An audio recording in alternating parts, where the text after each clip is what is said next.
C'est un formidable voyage au cœur du vivant qui nous emmènera au Kenya observer les derniers grands fauves en liberté. Et nous assisterons à l'une des plus grandes migrations du monde animal. 1,5 million de gnous arrivent de Tanzanie. En traversant la rivière, ils laissent derrière eux des milliers de cadavres. Cohabiter avec la nature sauvage.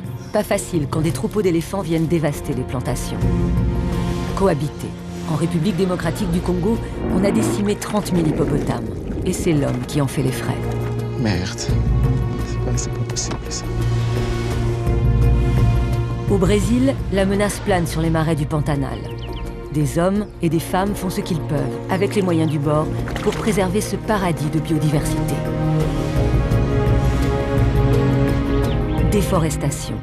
En Tasmanie, au sud de l'Australie, elle se pratique au napalm.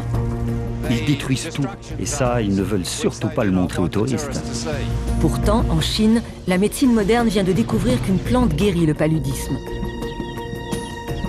En détruisant les forêts, nous nous privons de la grande pharmacie de la nature.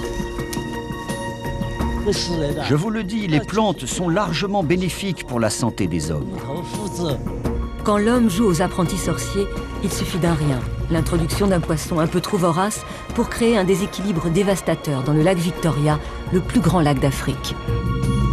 Quant au Kilimandjaro, son glacier est en train de fondre, une conséquence directe du changement climatique. Le dégel de la banquise bouleverse la vie quotidienne des Inuits et annonce la probable disparition du maître des glaces, l'ours blanc. Vous voyez, les problèmes sont aussi complexes que la Terre est vaste. Mais ce qu'elle sera demain, nous le décidons aujourd'hui.